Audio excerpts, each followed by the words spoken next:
Some people are really interested in continuing medical education, like coming from healthcare or academia, but they don't really know what it is. And we can talk about it on an abstract level, like we just have been. But when it comes down to it, what are you being paid to actually produce for companies? Sure. The most common thing right now is to teach something that's online and on demand. In other words, you log on to it, you click the proper link, and it starts playing the lessons for you on your screen.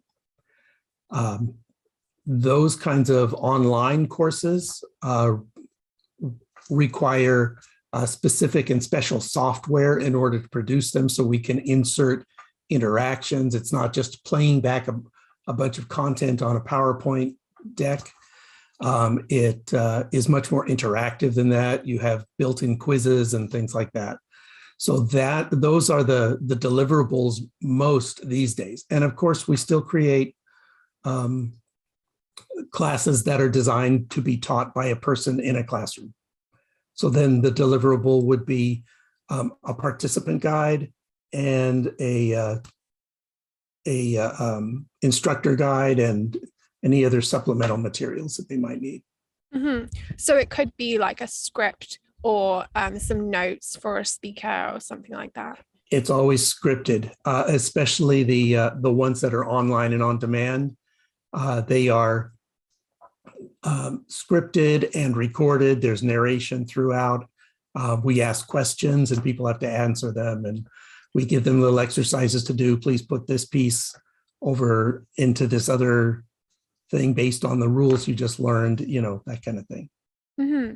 And so the process, let's try to kind of map that out for people. So would somebody come to you and say, hey, we're looking to develop this program for this group of people on this topic, and then you would put together a proposal or something? Like, how would it kind of start? That is the best scenario. Is that someone ring you up and say, will you make this for me? And you say, yes, of course I will. It's that. And if there's not enough of that, you are, there's a bit of promotion and selling and marketing to find your clients and to see, do you need any help with, part-time freelance development of your courses? There are companies that run their entire company is all about just offering CME.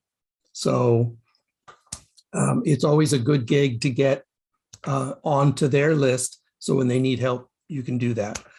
They also hire people full-time to do that, the bigger ones. But every once in a while they need, I need one more body for 3 months, or part-time for 2 weeks or something like that.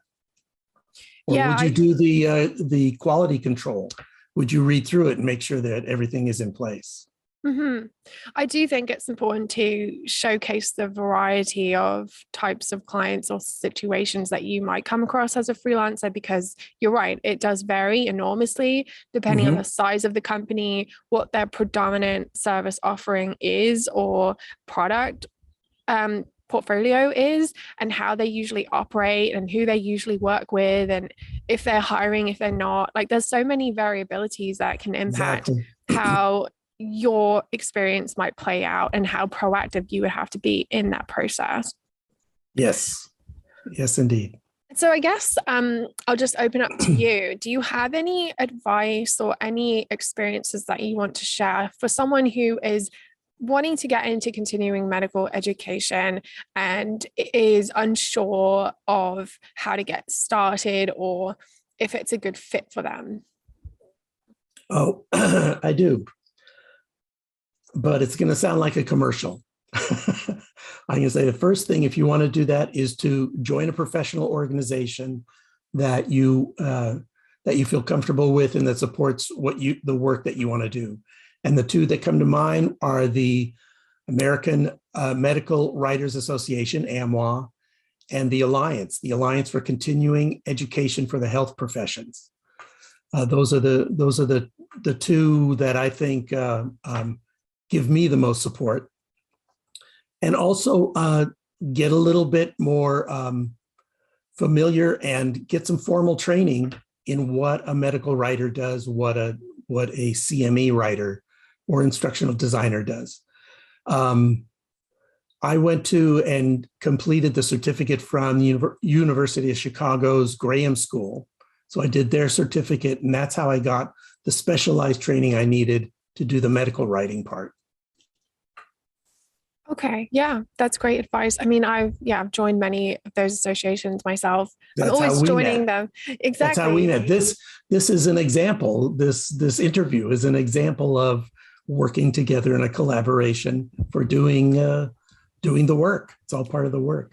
Yeah, and it's not just the technical side of it. I mean, obviously, like you had a specific type of background where the medical side of things was new to you, and it made sense that you wanted to bridge that gap with something. Yes. But people coming in with all different backgrounds and all different gaps, or even just confidence challenges with, can they do the marketing? Can they put themselves forward for something? Can they execute something independently? Yeah. And so we're all kind of figuring those things out. And I think being part of a community is so important for that.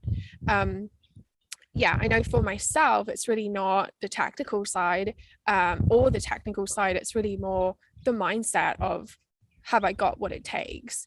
And when I interact with people who are in the field, who are doing it all the time, I realize, of course I have what it takes, but you don't necessarily have that perspective unless you are interacting with people who are doing it. And then you realize, like, you have it, you fit in, you're accepted, you are good enough to put yourself forward.